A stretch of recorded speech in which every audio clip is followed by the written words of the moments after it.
welcome to Brain Balance Live, where we come together each week to discuss building those strong connections with our neurodiverse children, and we go over new tools for your parenting tool belt. I am Jessica. You might know me as Farmer Loves Phonics. I'm a fellow parent and a literacy advocate, and this is Heather Wells. She is our amazing expert from the Brain Balance Centers near you in Texas. She is a therapist, certified cognitive specialist, and national autism speaker. Hi, Heather. How are you? Hi there. Have you been doing a video? I see phonics behind you. I know. I always have that. Well, so it's flipped. It's on the other side. I always get confused which way to point. The screen is flipped. But yeah, I've been filming some videos. There is an amazing podcast that just came out called Sold a Story. You would absolutely love it. It's about the reading wars and what happened with reading and why we have so many struggling readers right now, and what we need to do to fix it. So highly recommend it. Sold a Story. Yeah, there's been a lot of research coming out about the science of reading and things to adjust. And so we got to pick your brain coming up soon, since you are a literacy expert. Today we're talking about bullying. And if you watched a show I did in the past on this quite some time ago, this has a lot of new content and based on some of the latest research, and I never want to do the same one twice. But we just finished actually National Bullying Prevention Month, but this is a year-long conversation. And so did you ever face bullying or deal with that as a teacher with students, even though you were with the younger ones? It happens at younger and younger ages these days. Yeah. Well, I remember in elementary school feeling maybe not bullied, but definitely picked on as a young girl in 5th grade. And everybody's going through puberty and things, and some go through faster than others. And I remember that being a very stressful time in my life. And even hearing my son talk about things that get said to him at school, you know, it's just, it's something that we need to talk about for sure. Definitely. Let's go ahead and move on into the first slide, Bess. Thank you. And it's all about conversations, and we want to be proactive and not wait until an event happens with kids. And a lot of times bullying prevention programs are focused on who's at high risk. This has to be a conversation for everyone. And one of the top, people do it. Why do they do it? To fit in. Is your child a people pleaser? And some parents out there are probably saying, I wish he cared about pleasing me sometimes. But you can be people pleasing in one scenario and not in another. Maybe not with authority figures, but you are with your peers. Some of the signs of that are if you have kids who shove down their emotions. That can be a lack of emotional intelligence, and I'm not in touch with my emotions. I'm not regulated. I don't have the words to convey what I'm feeling. But sometimes kids will shove down emotions, even if they have the words, because they think that will get approval. I want to seem like I have my act together, so I just keep it quiet. And not asking for help. There are so many students who struggle, and they don't want to ask for help because then you'll know I'm struggling. And right now you think I'm smart and that feels good to me. But even though we're talking about bullying today, if they're doing that with that, they also might be people pleasing and be more likely to give in to peer influence when it comes to bullying scenarios. Are they afraid to say no? Are they somebody's yes man? Do they get taken advantage of or treated like a doormat? Fear of failure or success, perfectionism. All of these are signs of people pleasing, and it sets us up for a higher risk of being involved, whether we're actively doing the bullying or being a bystander, which is also a guilty party in that scenario. If I have a low sense of self-worth, some of our neurodiverse kids don't even have a sense of self. They're struggling with some of the cognitive abilities to even really be in touch with who they are. Of course, that is an ongoing process to discover who you are through the teen years. But I don't know who I am, and so I'm not going to make values-based decisions. I don't know what I value yet. I don't know what I stand for. Rejection sensitivity, we've done a show on that. But if I feel like a human doing, not a human being, my worth is based on pleasing this other person. They tell me to jump, I say how high. They tell me to laugh at this person or make a rude comment. I'm going to do it because I'm so desperate for approval. even, and that could, and then eat them up, eat their lunch. We need to talk to kids about friendship. We do not want to tell kids, do not hang out with this person anymore, because suddenly that friend that you see a negative influence with suddenly becomes even so much cooler. and some, yeah, they can kind of rebel and want to hang out with that person even more. But you can talk about, how do you know somebody's a true friend to you? And give your answer as well. Let them know that it's normalize the fact that we sometimes have mixed feelings about people. Maybe they have a friend where they have so much in common. They're both into baseball and the same kind of music. But when I think about it, I feel kind of cruddy about myself in my behavior after we hang out. And that is normal. And sometimes we move through friendships and outgrow them,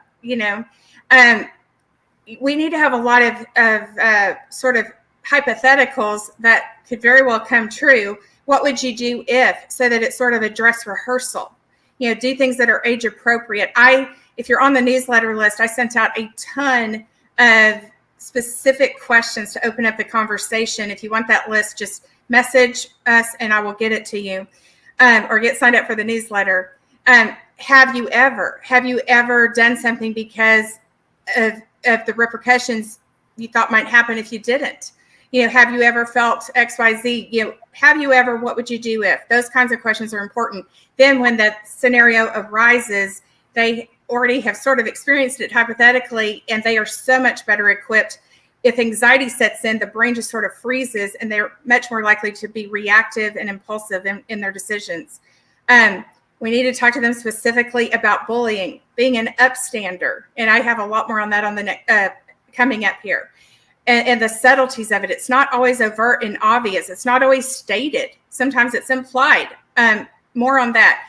We need to talk about cyberbullying. That is, the estimation is that at least 1/3 of kids have faced cyberbullying.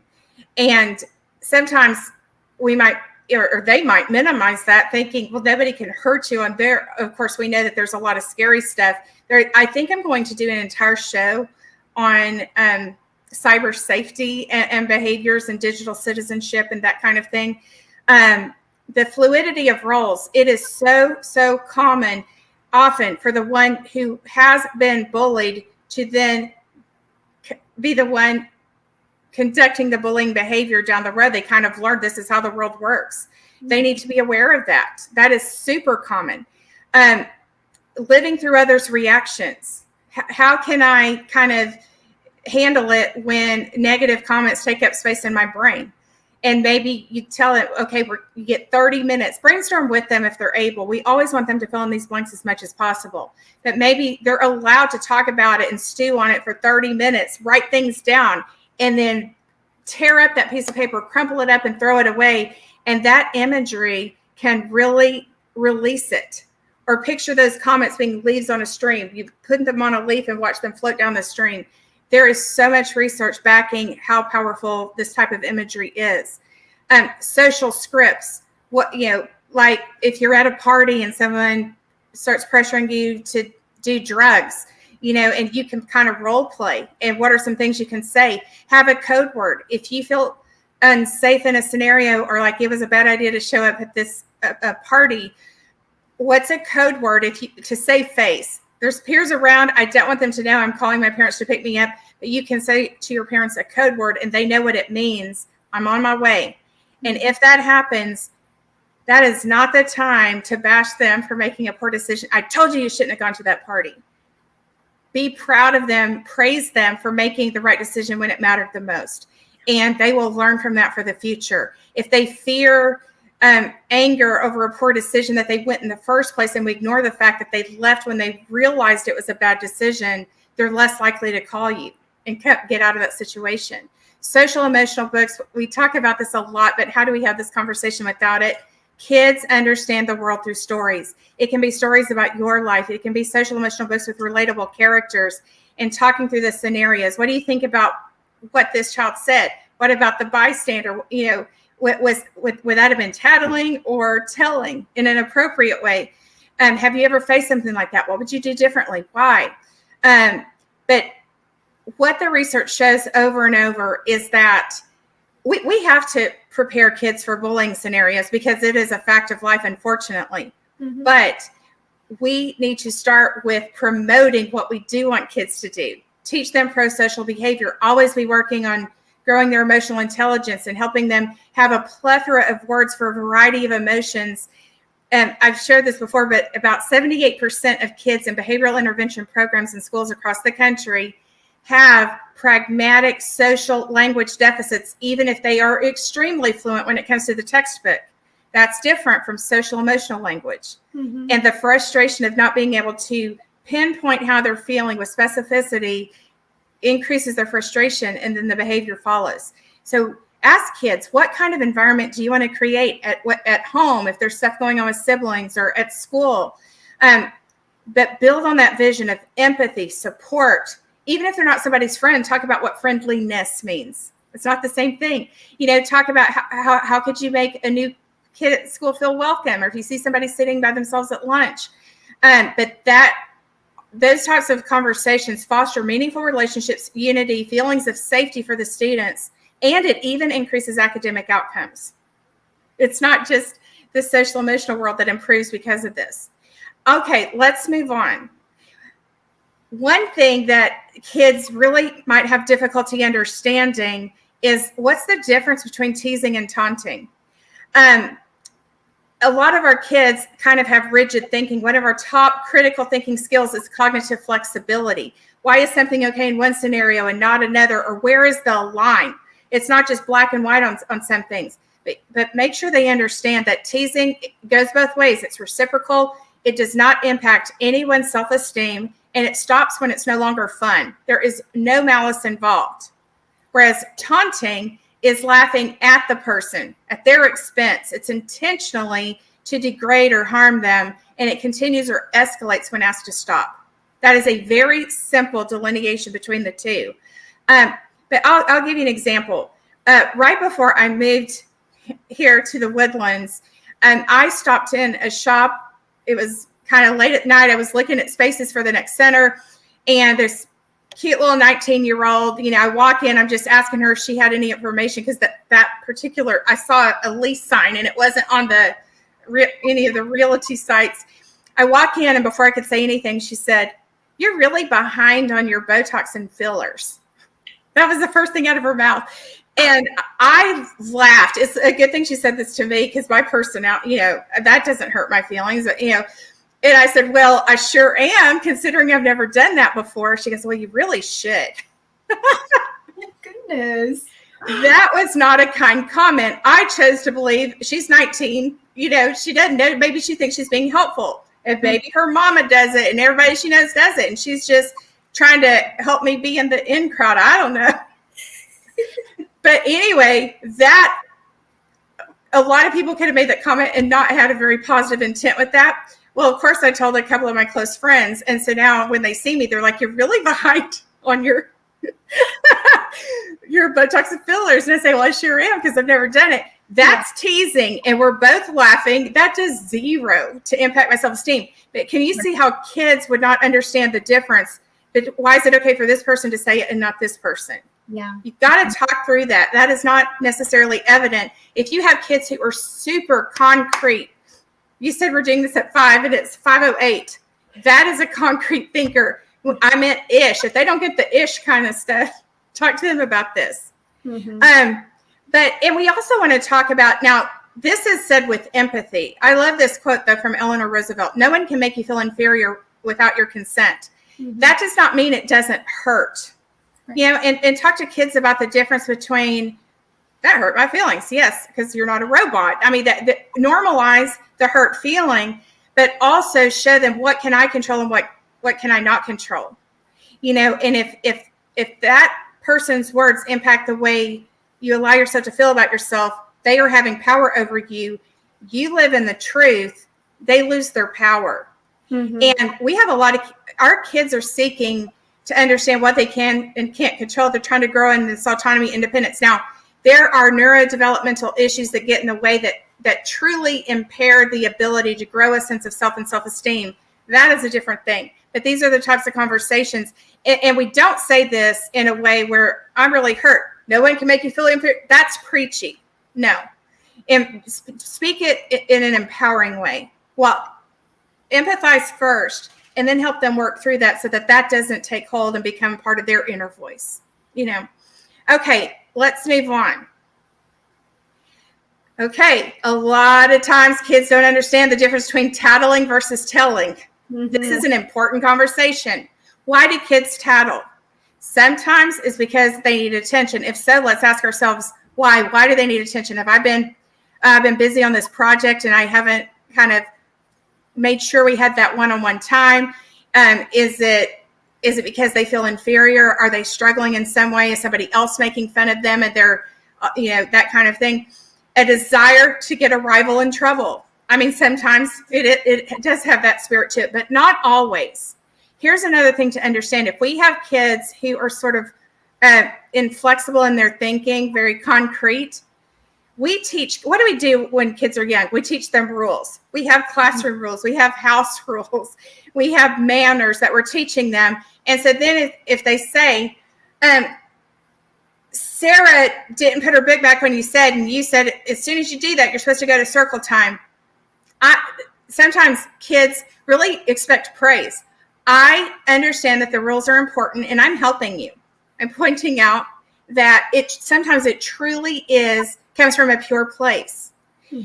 When kids, either because of their age or neurodevelopment, cannot tease these things apart and think about how does that impact my friendships? Is it my role to be the rule enforcer? I'm so good at the rules. I'm going to make sure everybody follows them. And my interpretation of them is the best. We got to work through that. That often is something neurocognitive going on, neurodevelopmental. But so what do you do about that? You make a rule for no tattling. And so they're following the rule by not tattling. Sometimes they just don't know the difference. So what is the difference? Tattling means that they're reporting a friend or sibling or peer's wrongdoing when the situation is safe and the kids can handle it themselves. Telling alerts adults that a situation is unsafe or that they need help managing it. And so, but give them concrete examples to make sure they understand. And so, for example, he touched my backpack. That's tattling. It is not dangerous. And you can ignore it. You can ask him not to do it. That does not need to involve an adult. He took my backpack and won't give it back. That's telling. There is harm in that. Your lunch might be in there, and or stealing. That is. But go through specific examples like that. He took one of my blocks, and I wasn't. I wanted that one. Tattling. Yeah. He purposefully knocked the tower over on top of my head. That's telling because that is dangerous. So go through examples and do it in books. Come up with ones that are age appropriate for your kids.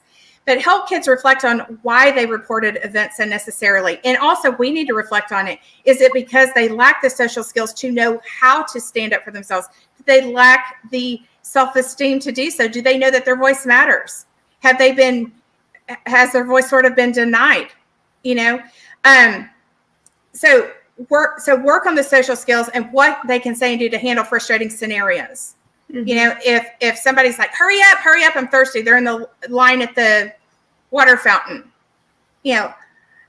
I'll be done in a second and leave it alone. But if somebody's pushing, and if it happens once versus if it happens multiple times, go through those scenarios. Who are the people you can talk to? But how can you first try to handle it yourself? That is so empowering for kids. Okay, let's move on. All right, what kids need to know this now we're about bullying and bystanding versus upstanding. They need to know that onlookers are complicit when they don't intervene. They are guilty by association, and sometimes standing by is a nonverbal approval of what's happening, or if you're laughing at it. Sometimes kids do this because they're just relieved that this time it's not them.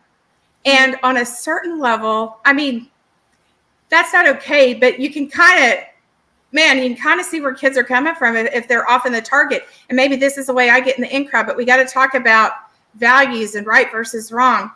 But the number one reason kids don't do anything, the number one reason for inaction is fear. Fear that they will be a target, fear that they will handle it wrong. It could be that if you tell your parents, I'll hurt your whole family. It can be that fear has been really imposed on them.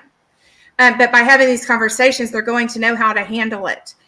Some kids don't realize that they're actually guilty by association by not doing anything. Peer pressure is not always verbal, direct, obvious, or about right versus wrong or doing something against your will. Sometimes there is an implication that if I don't do this, I already know they're going to shun me.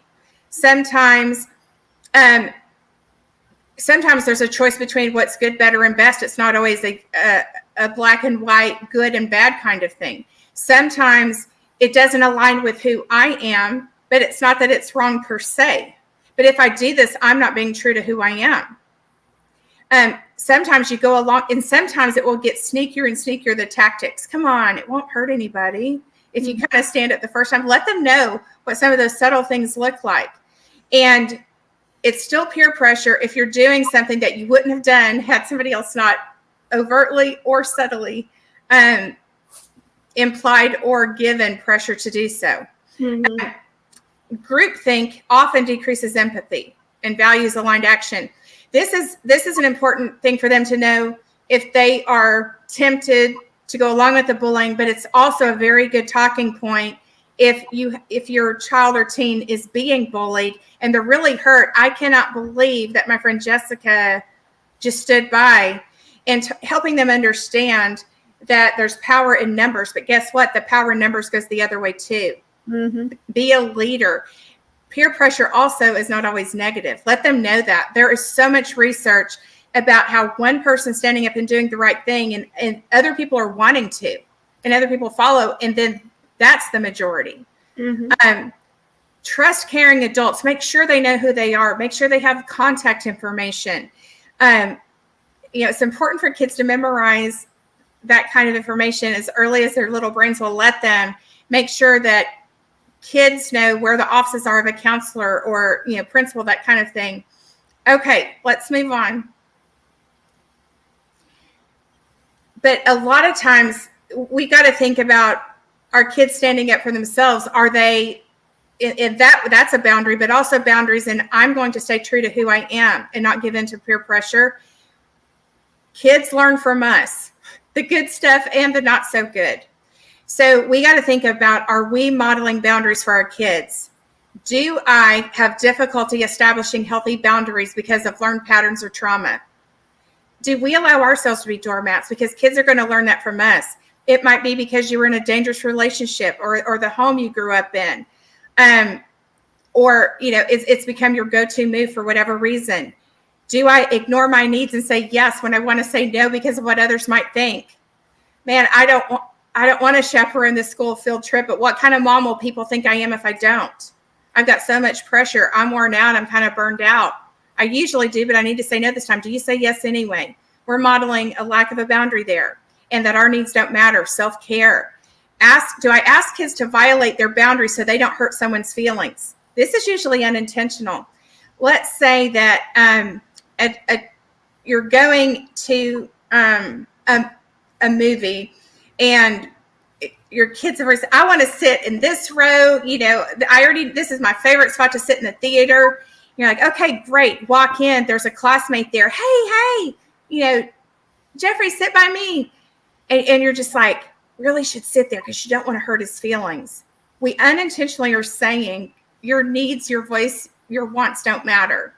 But what you could do is, talk about what can you say to him? Hi, it's so good to see you. Talk about ways to greet, but still holding that boundary. Or maybe it's somebody who is kind of a pest to them, somebody that they need a break from.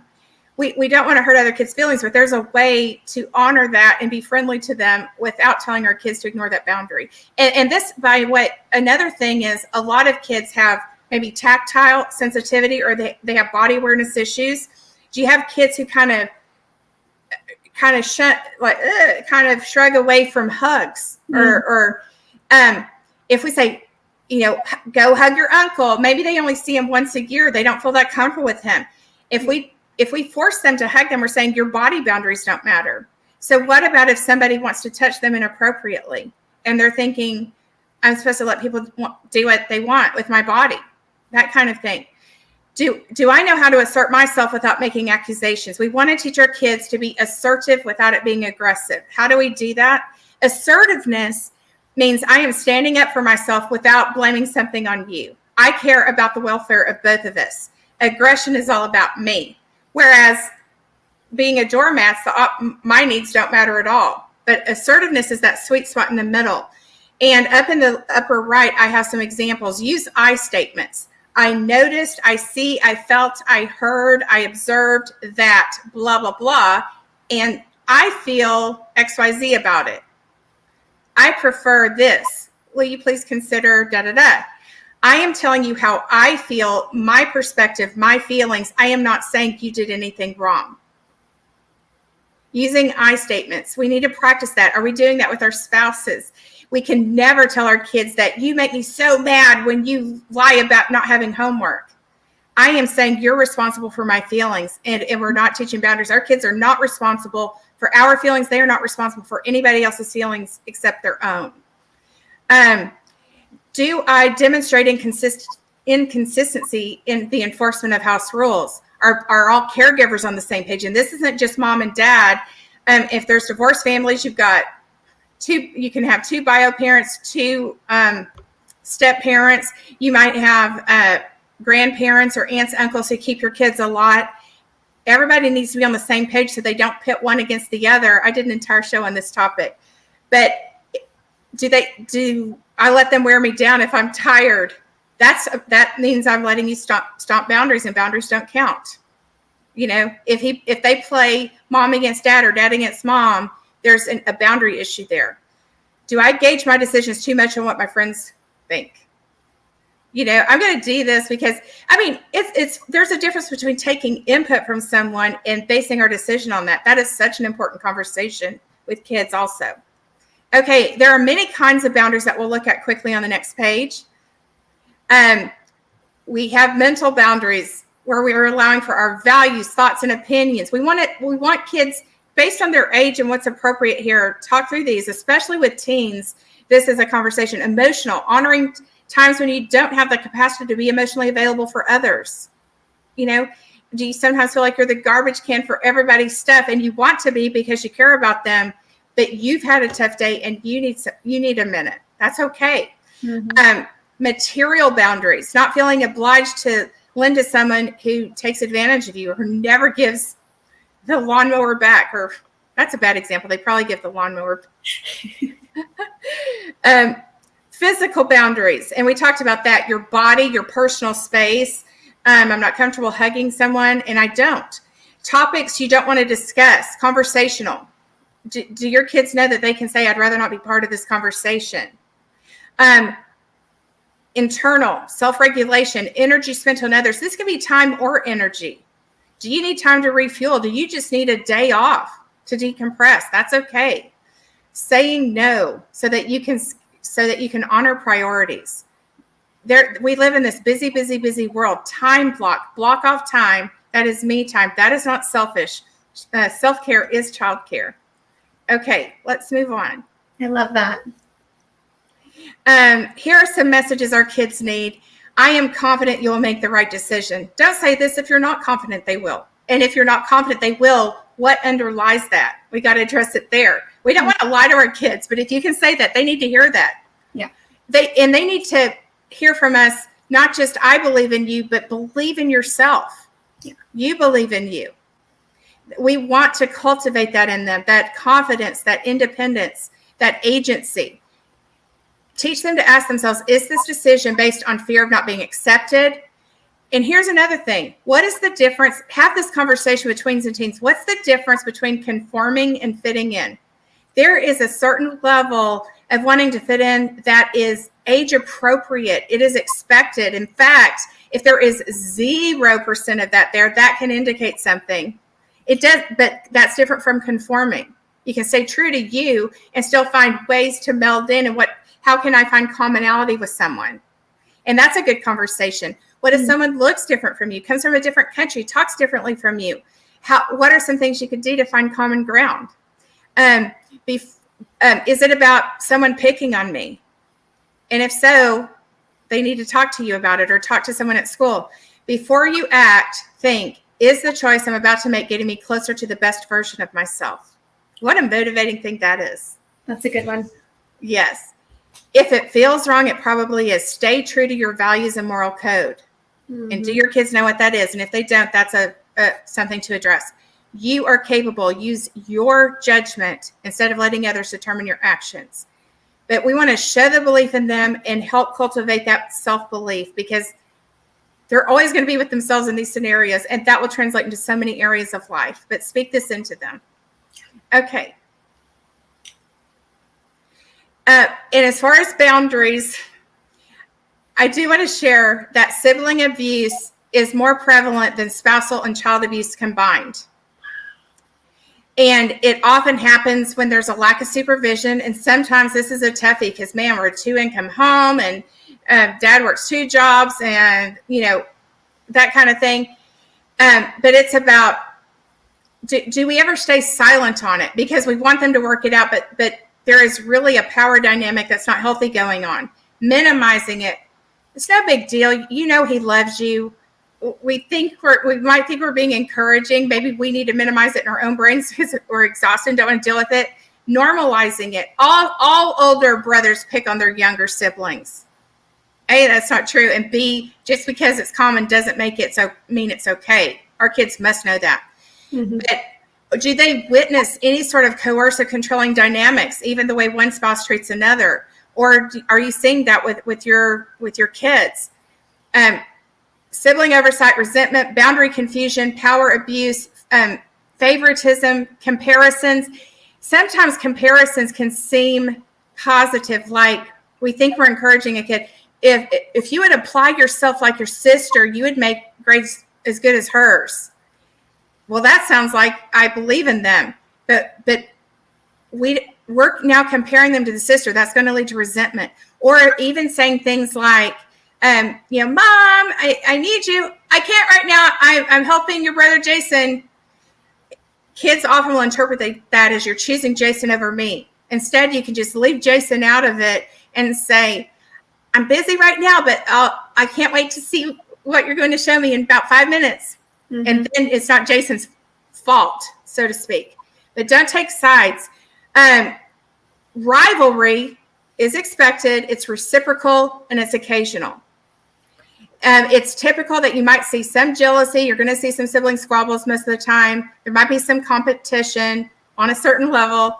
Unwillingness to share. That's my toy. Don't come in my room. That kind of thing. The goal in a lot of that is parental attention.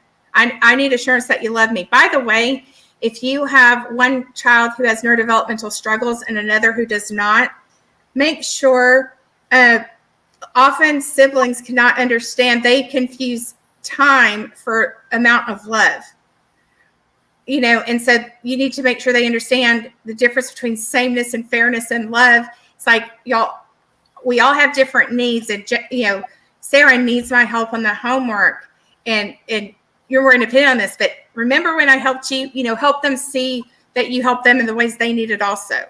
But bullying is a repeated pattern in which one is the aggressor and the other is dominated or disempowered, and the goal is harm, fear, distress, control, or superiority. If we allow this at home, kids are quite unlikely to stand up for themselves or others at school, and they may even engage in bullying behaviors against others because they're being bullied at home. And again, the fluidity of those roles is very real. Wow. Okay, let's move on. Cyberbullying, it is not just in person. Kids must know this. Make sure they know what cyberbullying is and how to be an upstander. We've talked about that. Role play graceful exits from digital drama. Help explore what to say and how to steer conversations positively. Before they just check out, is there a way they can steer it in a positive direction and lead that? If not, help them recognize the signs they need to take a break. We always want to have digital limits for a plethora of reasons we won't even go into today. Teach kids what to do if they're being bullied. Not responding is often effective. Not responding doesn't mean that it's okay. But a lot of times individuals will bully to get attention or to get a rise out of someone. If they don't, it's not fun, and they just stop. Mm-hmm. And then we can just move on with our lives. If it continues, take screenshots or print out evidence, block the person, tell a trusted adult. Make sure you know what sites your kids are on. We got to check in about their online life, just like we do about their school day. Mm-hmm. And who are they chatting or gaming with? What sites are they going to? How do people treat each other? Are there any sites you go to that make you feel weird sometimes, or where you feel pressured in any way? Discuss how excessive digital time can impact their relationships, mm-hmm. their beliefs and values. I really do want to do an entire show about digital citizenship. There's so much to talk about on this. Has this impacted your friendships in any way? Has it been positive? See, this feels less threatening. You're not saying it's all negative, because it's not. It's a good way to stay in touch with people. But there's a lot of pressure to be on there all the time. But I don't like it, because it's like everybody has a perfect life and I don't. There's a huge link between too much digital time and mental health, especially in youth. Mm-hmm. So I think I need to do an entire separate show, but I wanted to mention that at least on this one. Okay, let's move on. Get this. Why is it so important for us to be proactive about this? I have read a lot of very recent research studies.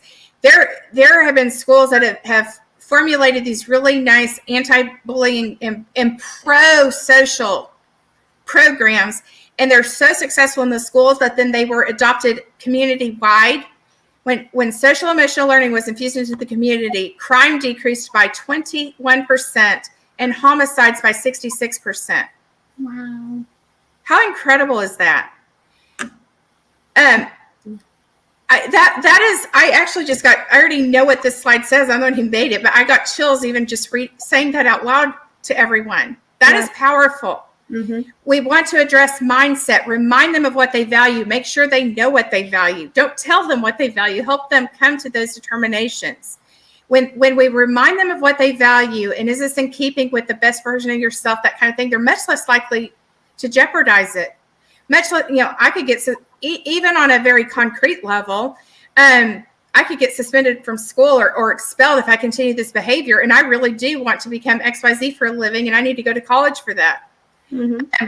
But also how it can jeopardize relationships, trust, that kind of thing.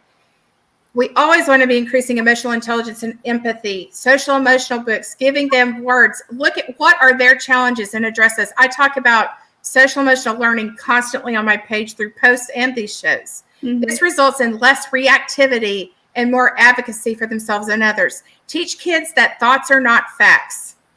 How crucial. Just because we think something doesn't make it true. It is data.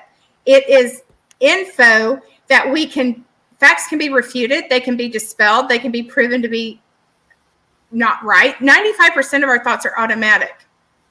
And they lead to an emotion. The emotion leads to a behavior. Sometimes our behaviors are based on thoughts and emotions we don't even know we're having. How to separate impulses from actions. I have done impulse control shows, but in the moment, give them bullying scenarios and how they can hit a brake pedal so they come to a better decision.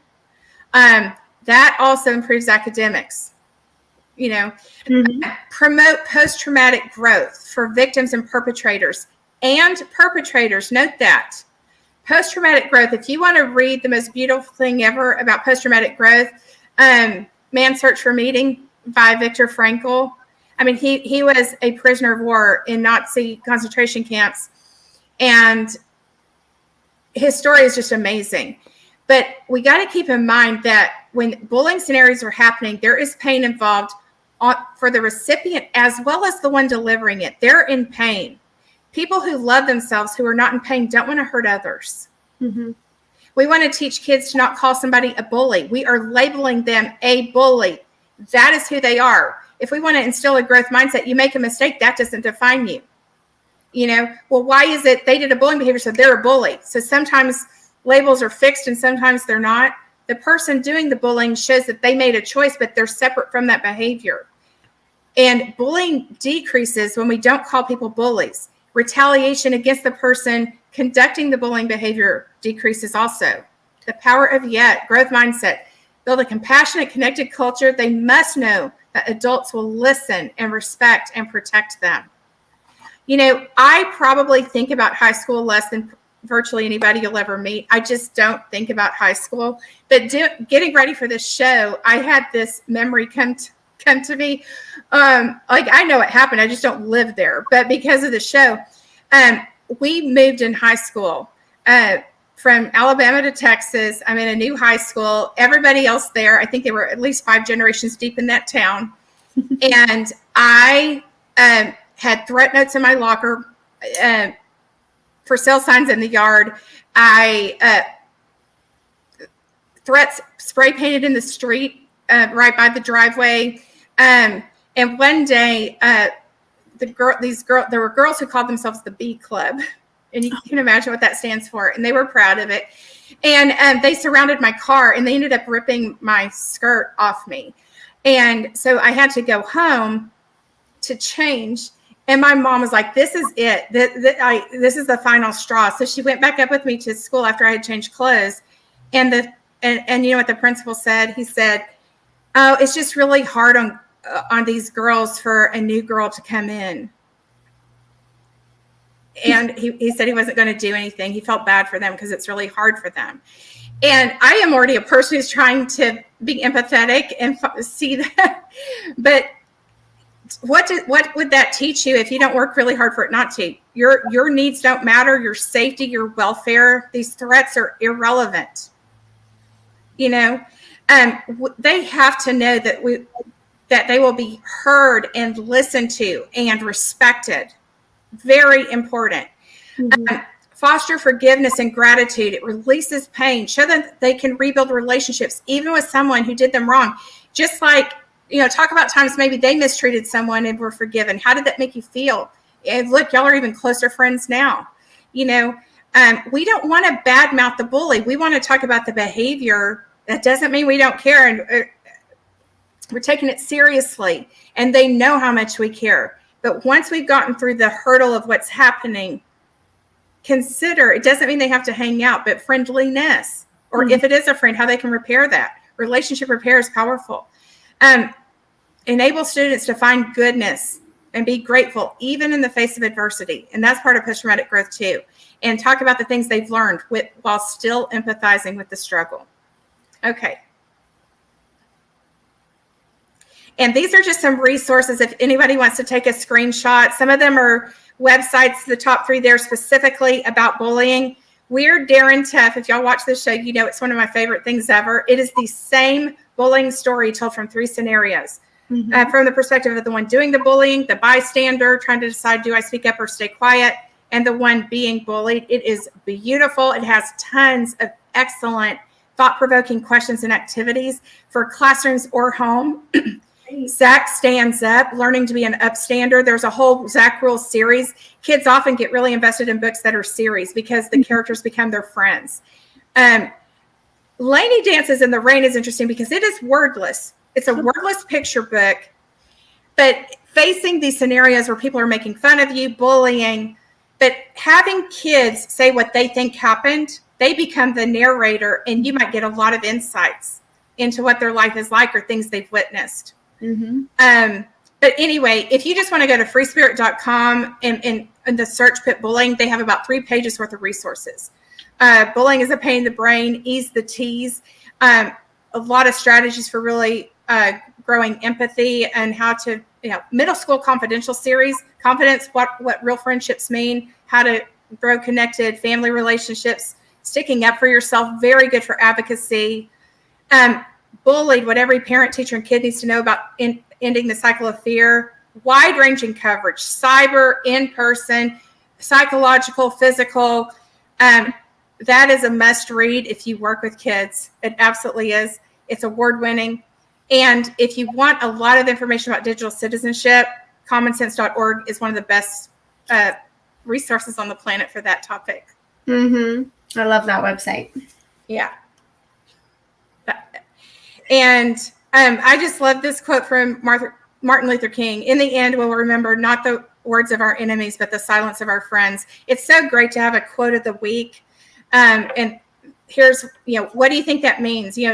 Post that in your house, and everybody talks about what it means to them. And it's just sort of something that you sort of circle conversations around for the week. That is such a powerful way to connect, to grow social emotional language, literacy skills. A quote of the week. I love it.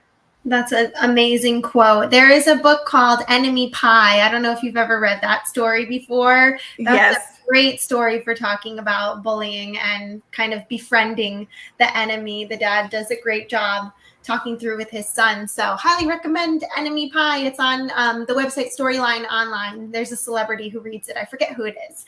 That's a good book too. Thank you so much, Heather. Today's show was so full of great information, a lot of resources. So truly appreciate what you put out today. It was fantastic. As you can see, these are all the ways that you can reach out to Heather and Brain Balance Centers near you. And make sure you sign up for her newsletter because it is fabulous. So do you have anything else to add before we end today? I think that's it. Happy November. Thanks for sharing your time with us, and have a good week. Happy November.